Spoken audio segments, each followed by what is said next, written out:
Karibu sana kwenye Kimbweta.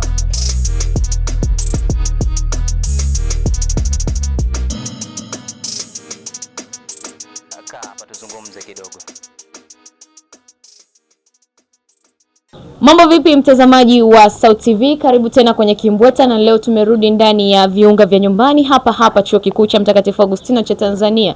Tukipiga story na wana Kimbweta wenzangu, nilitaka kufahamu ni kwa namna gani uhuru wanaopata wanafunzi chuoni unaweza kuathiri maadili ya mwanafunzi ama mwanachuo. Ongozana nami Happiness ya Sheri, lakini sitakuwa peke yangu, nitakuwa na Shaban na Ntupwa Ezekiel, lakini pia nitakuwa na Dina Augustine.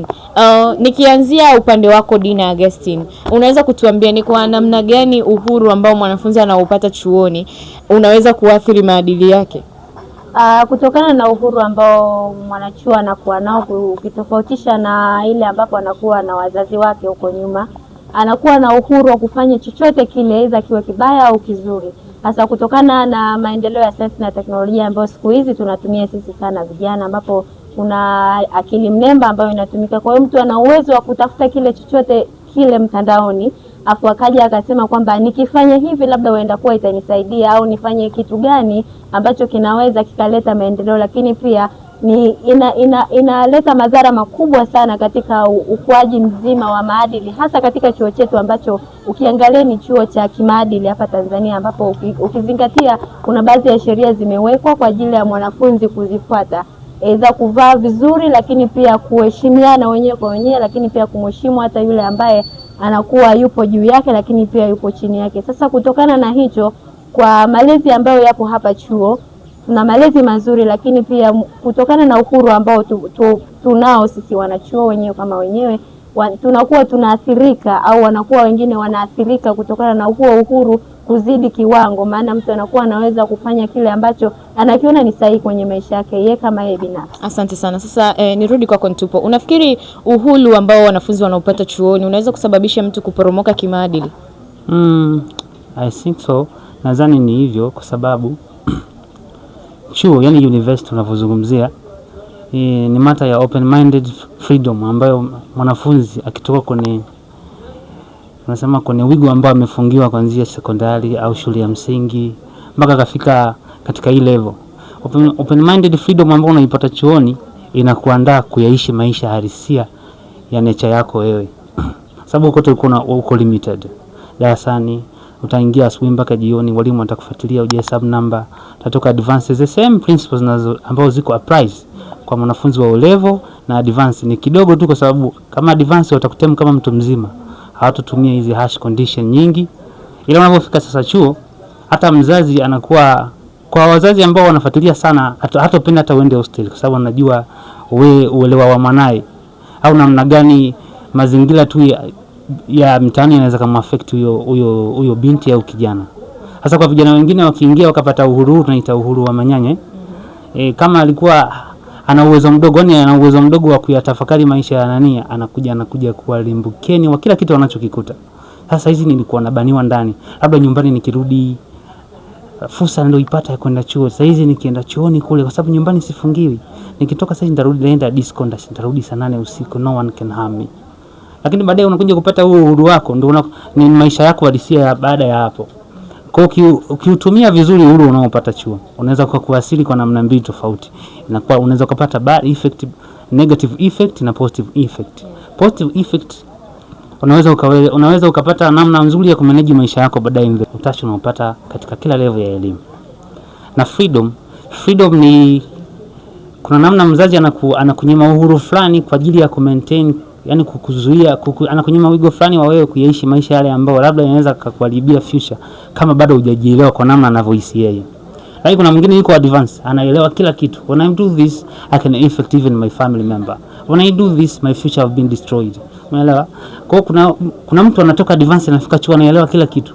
Hata umwache ndani masaa 100 hawezi kwenda labda kuzurura. Hata akitoka kuzurura anajua na principle. After this time nitakuwa niwe sehemu fulani nafanya kitu fulani. Hasa hii hapa inategemeana na mazingira na behavior ya mtoto. Ameamua kuheshimu utu wake, au ana forecasting yake, yani future yake anaionaje yeye kama yeye.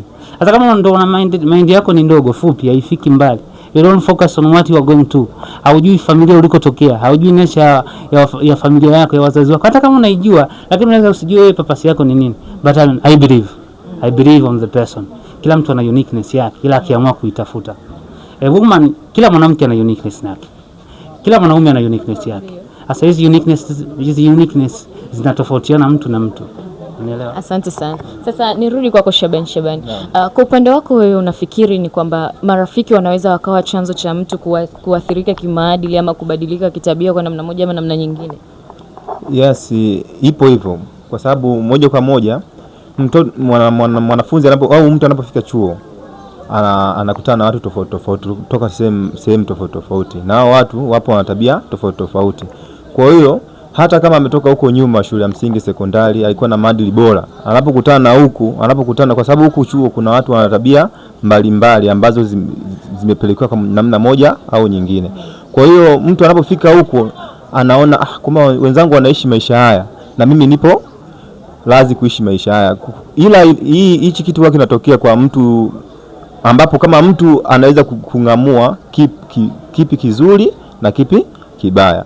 Kwa hiyo mtu anaweza kujifunza mambo mazuri kupitia kwa watu wanaokutana nao chuo. Pia anaweza kujifunza mambo mabaya ambayo yanaweza kuhatarisha future yake na kupelekea maadili mabovu katika maisha ya chuo. Asante. Ntupu hapa amesema wakati mwanafunzi ukiwa unasoma unakuwa under control ya wazazi mpaka unamaliza advance, unakuja unafika mpaka unafikia level ya kufika chuo, na ukifika chuo unakuwa free, maana yake unakuwa uko control ya wewe. Lakini tunaamini kwamba ukiwa chuo unakuwa under control ya chuo, maana yake kuna dini, kuna nini. Unafikiri chuo kina play role gani katika kusimamia maadili ya mwanafunzi asibadilike kitabia ama kitaaluma asishuke pia? Chuo kina play role yake kwa tuseme kwa elimu inazotoa kwa wanafunzi. Ila hiyo elimu yenyewe anayopata mwanafunzi kwa yule anayejielewa, kwa sababu chuo kinaweza kinatoa mchango wa kumwelimisha bwana mtu usifanye hivi. Na hapa kama tunavyoona chuo kwamba kuna watu wanaitwa kwamba wanaambiwa usifanye hichi, usifanye hichi, usifanye hichi. Kwa yule mtu ambaye anajielewa anaweza kufuata hizo misingi, lakini kwa yule mtu ambaye hajielewi, ambaye yani haoni huko mbele anaenda kufanya nini, ndio inacho kupelekea mambo mabaya. Sio kwa sababu chuo sio kama hamna malezi yapo, lakini yapo yale malezi ambayo mtu anapatiwa kama mtu anajielewa. Umeona? Kwa hiyo mtu kama anajielewa anaweza kupata malezi bora ya walimu hapa chuo na kufanya mambo mazuri katika jamii. Asante sana. Nirudi kwa upande wako Dina. Unafikiri kutokana na sheria zilizowekwa na chuo na uongozi uliokuwepo hapa chuoni, unafikiri wanafunzi wote huwa wanafuata taratibu na sheria zote zilizokuwepo kwa sababu wako under controlled na sheria za chuo, si ndio? Yeah. Wanafunzi wanazifuata hizo sheria ama wanazipuuza tu?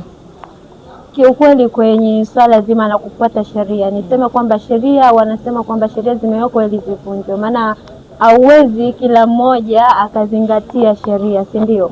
Kwa maana sisi binadamu tunatofautiana. Kila mtu ana mtazamo wake kutokana na sheria ambazo zimewekwa.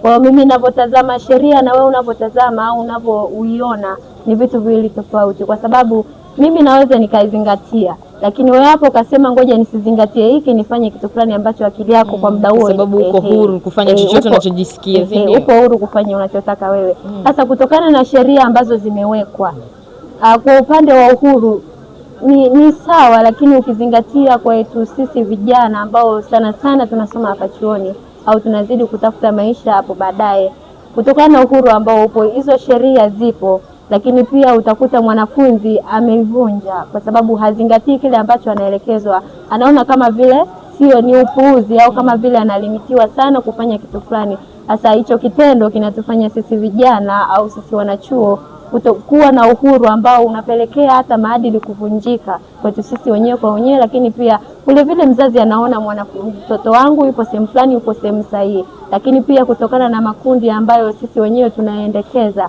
makundi ambayo sisi wenyewe tunayafuata, kutokana na marafiki ambao tumewakuta na tunakutana nao kila siku, inapelekea yani mtu kuwa na ule uhuru wa kupitiliza kufanya chochote kile ambacho anaona yeye kinafaa kuliko ni kuzingatia sheria ambazo zimewekwa na chuo. Asante sana.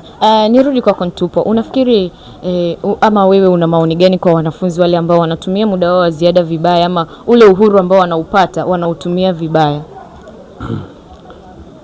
Maoni yangu sio makubwa, sababu kwa mshauri mtu anayejielewa anahitaji tu hekima ya ziada ya kumtafutia hekima ya ziada ya kumtafutia jicho la pili ambapo kila mtu analo.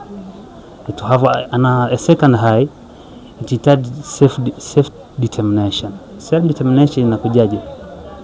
Kwa sababu sheria zilizowekwa, regulations zimewekwa chuoni kwa mtu anayejielewa ni ku maintain ustaarabu ambao unataka una avoid harmless kwa zisizo unnecessary harmless. Sio kwa sababu ndio maana hawafuatilii kila sehemu. Sivai short skirt, mask mote mnavaa short skirt. Sijui usifanye nini, law wanafanya hivyo. Unakuta hata in serious issue. Hasa nikitaka kumshauri mtu wa design hii kwa namna gani ya kutumia ule muda wake, kwanza awe na utayari wa kutumia muda wake vizuri.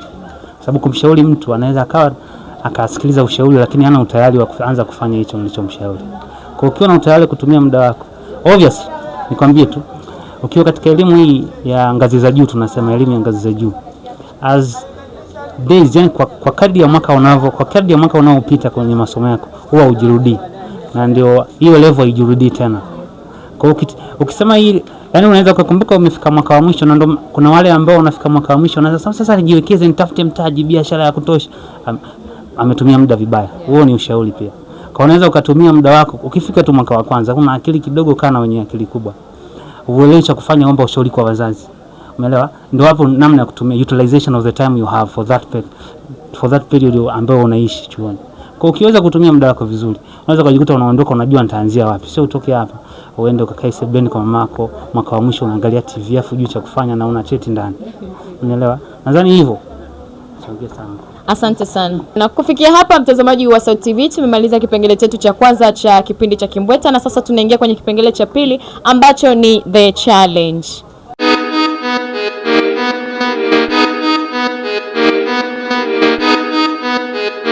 Challenge yetu ya leo, swali linasema hivi: ni mto gani mrefu zaidi duniani? Tuanze kwako Shabani. Mto Nile. Mto poa? Almost tangu nakuwa najua ni Nile. Naelewa hivyo. Nakuta kuelewa sio kwa mjinga, usisahau. Sijafanya. Dina, kwa wale wangu nadhani ni mto Nile. According to ulivyosoma. So, mtazamaji wa Sauti TV, kwa mujibu wa challenge yetu wote wamepata, na nawapongeza wote na karibuni sana kwenye Kimbweta. Asanteni sana kwa muda wenu. Kufikia hapa sina la ziada, tukutane tena na muda na wakati kama huu kwenye Kimbweta. Mimi ni Happiness ya Sheri. Bye bye.